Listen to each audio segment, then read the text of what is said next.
Welcome to the part 2 of your engineering ethics video. I hope that you completed part 1 of the video where we looked at what ethics is and looked at some examples of ethical violations within engineering.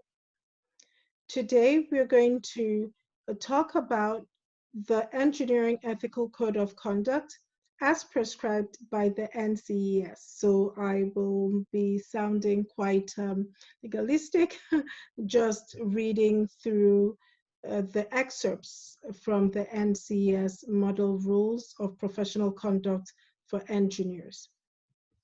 So broadly, the NCS prescribes this preamble to talk about engineering ethics.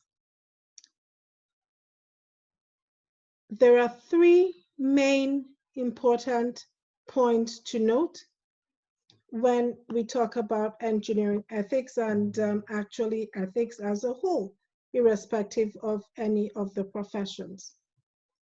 First of all, that normative ethical theories universally agree that it is ethically wrong to cause harm to people. So as engineers, whatever product or systems or processes you design cannot cause harm to people.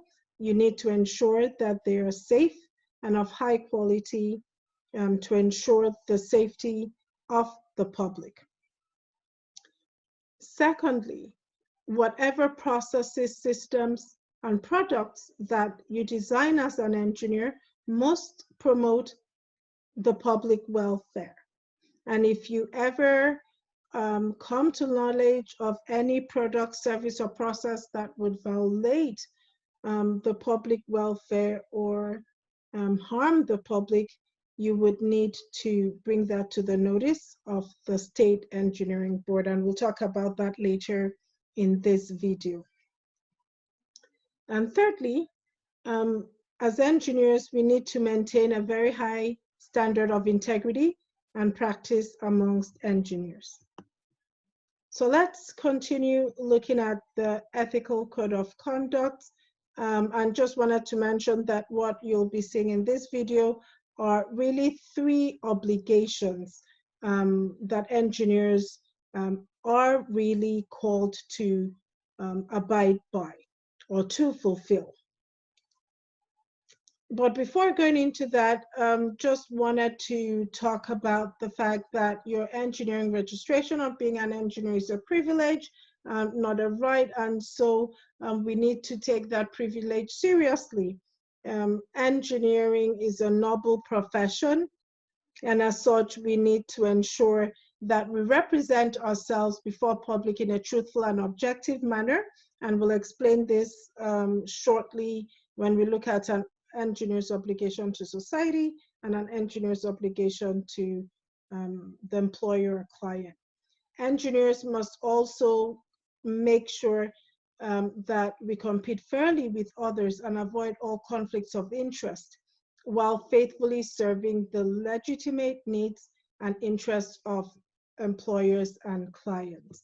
As we talked about in the video for part 1, ethical standards must always supersede personal standards. So you need to ensure as an engineer that your personal standards are basically not superseding ethical standards. So let's look at the preambles or the direct excerpts from the NCES. We've looked at the preambles already. Let's look at the direct excerpts from the NCES regarding engineering ethics. So first of all, an engineer has an obligation to society, and the engineer's obligation to society are as follows. While performing services, the engineer's foremost responsibility is to the public welfare. You're called to be the guardians of society or guardians of the public. So meaning that any product or service or system that you design or you're part of the design of needs to be in the interest of the public and also ensure the public's welfare. Engineers shall approve only those designs that safeguard the health, life, welfare, and property of the public while conforming to accepted engineering standards. Again, as an engineer, you need to ensure that whatever design that you participate in will safeguard the life, health, wealth, and property of the public and conform to acceptable engineering standards. If an engineer's professional judgment is overruled, resulting in danger to the life, health, welfare, or property of the public, the engineer shall disclose this to both his or her employer, client, and other appropriate authorities. And usually the appropriate authority could be the engineering state board in the particular state, whether in the state of California or Arizona or Colorado or New York. There is an engineering state board that engineers can report any violation of ethical standards. So you cannot be an onlooker observing any system, product, or service being implemented that would endanger the life of the public. You need to bring this to the notice of the relevant authorities. And we'll talk about how to do that later on in this video. So you just cannot quickly go to the press. You need to follow due process, discuss it with the particular employer or client, and then just follow due process. And if nothing is being done regarding that situation, then you definitely take it to the state board. Continuing an engineer's obligation to society, engineers must be objective and truthful in professional reports, statements, and testimonies. There is absolutely no need to falsify any reports, statements, and testimonies, as engineers were called to be honest and trustworthy people. Engineers shall not express a professional opinion publicly unless it is based upon knowledge of the facts and a competent evaluation of the subject matter. Again, as engineers, if you do not have the facts, please make sure that you need to mention that it is a personal opinion and it's not a matter of fact. So you cannot talk about a subject matter where you do not have the facts and present it as though you had gathered all the facts regarding that particular subject matter. That is misrepresentation of information, and as engineers, we just do not do that. So do your research first. If you don't have the opportunity to do your research, just make sure that you state when you're giving a public opinion that it is your personal opinion. It hasn't been fact-checked. Engineers shall not express a professional opinion on subject matters for which they are paid unless they provide full disclosure of this paid relationship, meaning that if you have client A and you've been paid for the product for client A, you cannot talk about what you're designing for client A to client B or any other client or any other persons unless you have express permission from client A to talk about what you are building or designing or creating for that particular client. As engineers, we need to maintain high confidentiality for our clients. Additional information regarding an engineer's obligation to society, there are quite a lot prescribed by the NCS. Engineers shall not associate in business ventures with nor permit their names or their firm's names to be used by any person/firm which is engaging in dishonest, fraudulent, or illegal business activities. Please make sure that you do background checks regarding any business associate or any persons you want to bring onto your company. I hope that most of you here, some of you will be CEOs, own your own companies, but make sure that you follow due process and do extensive background research on people that you want to partner with in any business activity. Engineers who have knowledge of a possible violation of any of the rules shall provide information and assist the state board in reaching a final determination of the possible violation. And I think in a previous slide, we alluded to this, that it is your responsibility, your obligation to society as engineers to ensure that you're not just an onlooker. You're not standing by and watching a system, a product, a process being put in place that would cause harm to the public or to individuals.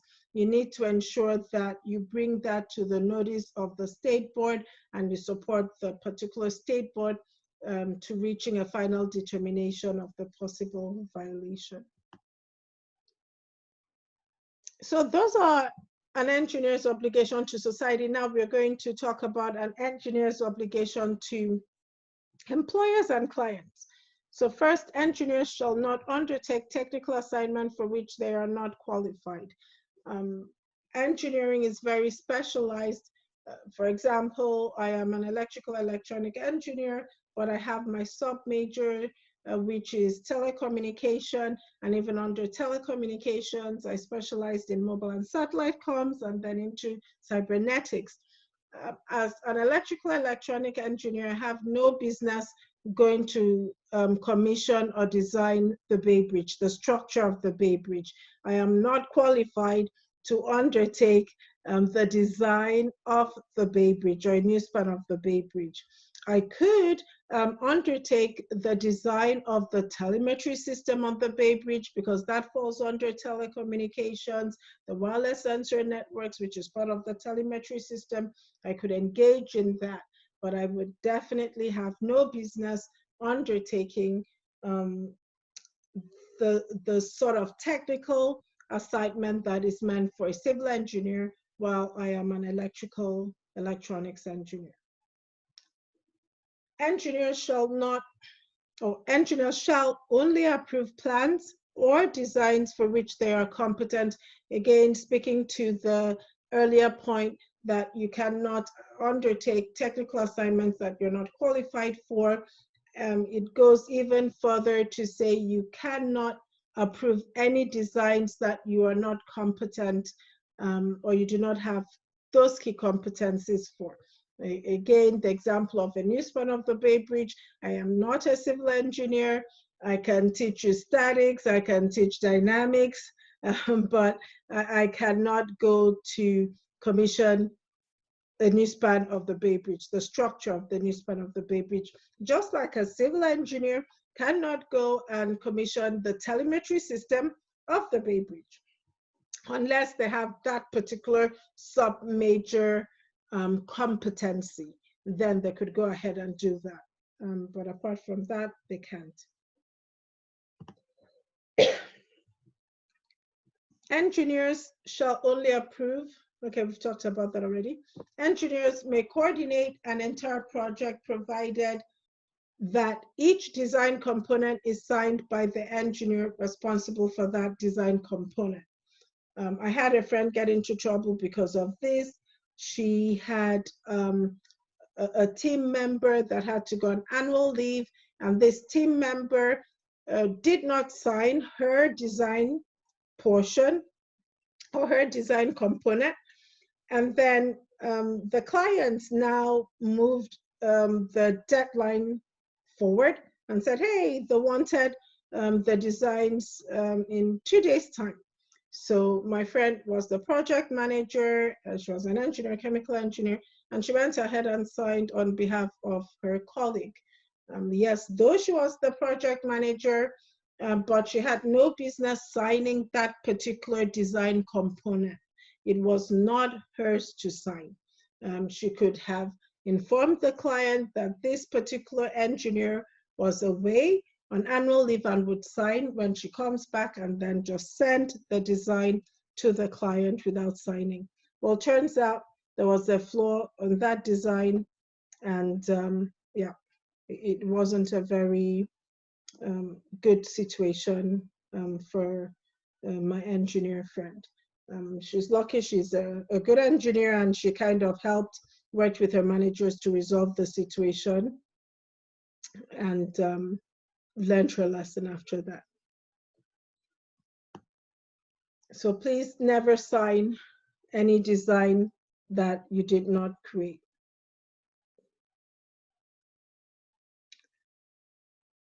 Continuing with an engineer's obligation to employers and clients, engineers shall not reveal professional information without the prior consent of the employer or client, except as authorized. You need to keep absolute confidentiality.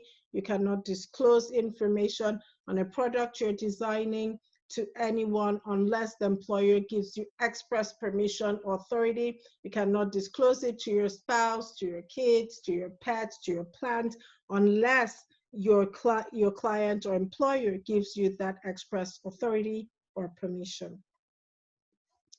Engineers shall not solicit or accept any type of valuable considerations, directly or indirectly, from contractors, their agents, or other parties while performing work for employers or clients. Basically, you cannot take bribes. I just wanted to talk a little bit more about the fourth point, ensuring that you maintain confidentiality. This was, I think, an issue that circulated in the press or in the media.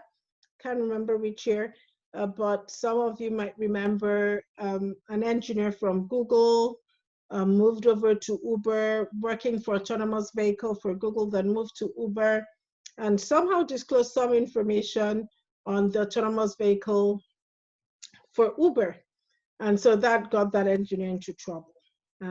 So even if you're moving from one company to another, make sure that you adhere strictly to the confidentiality clause or the non-disclosure clause for that employer. Extremely important. So thought I should mention that before we move on.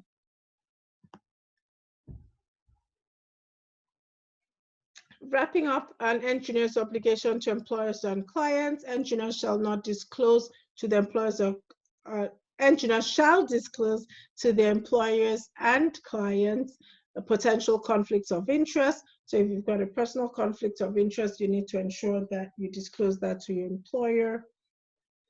An engineer shall not accept any type of compensation from more than one party for services rendered. If you're designing a circuit board for client A, you cannot accept compensation from client B for the same design from client A unless client A expressly gives you that permission or authority.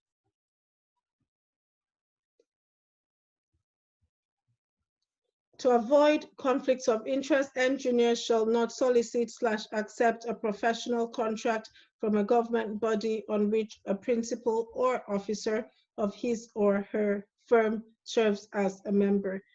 Meaning again that if you have someone on your company that is also involved in government, you cannot go seeking for a contract from that particular governmental body. The person on your company or board of your company will need to recuse themselves from that particular service. And basically, please make sure you check the different clauses regarding conflicts of interest, because they change each time.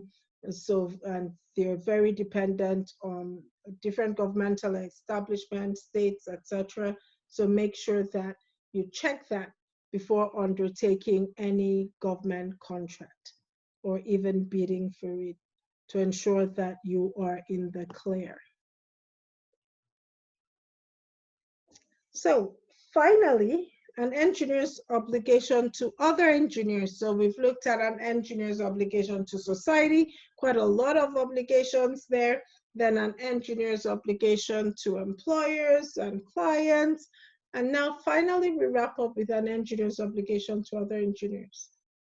Engineering is a noble profession. It is a very collegial profession. We are in it to support each other. because we have one common goal. And that goal is to advance humanity with technology, according to the IEEE. That's the IEEE slogan. To make sure that the technologies that we design of benefit to humanity. And so we share this common goal. And my hope is that you as future engineers join the family of engineering, recognizing that we're in it to support each other for that one common goal. And so as such, we need to maintain the integrity and nobility of the engineering profession. The NCS says, number one, engineers shall not misrepresent of their academic or professional qualifications. There's absolutely no need for that. An electrical electronic engineer, there's no point me stating in my resume that I'm a mechanical engineer. I do not have a mechanical engineering degree. So I went back to college to get that.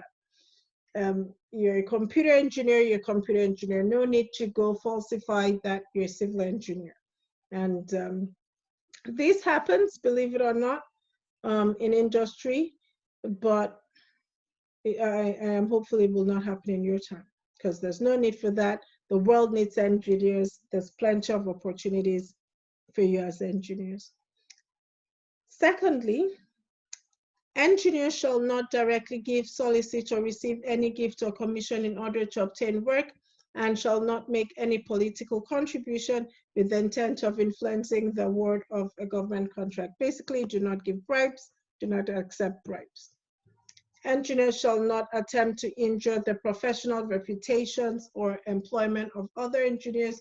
We're not a dog-eat-dog type profession. We do not kick each other under the bus. If you notice an engineering colleague not doing well, please talk to the engineering colleague first. Try to look for ways to support them before you go to start escalating the issue. It's important you follow a due process, talk to the engineer, try to support them, and then you can then start following the chain of command in reporting the violation that that engineer was involved in. So please ensure that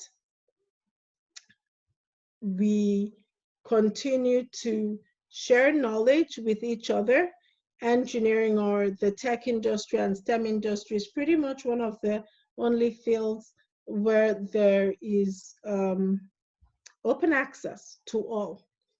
For example, software engineers have open access codes or open source codes where everyone can have access to those codes to use for whatever good purposes they need to use those for.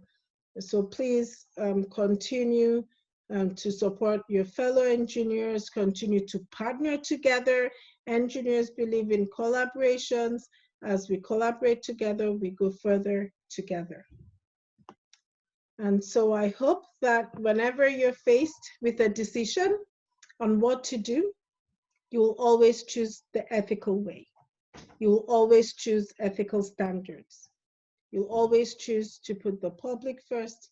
You'll always choose to serve engineering and be an ethical engineer.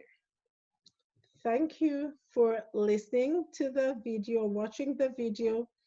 I will post another video just to talk about IoT and AI ethical issues for your final exam. Take care and have a great day.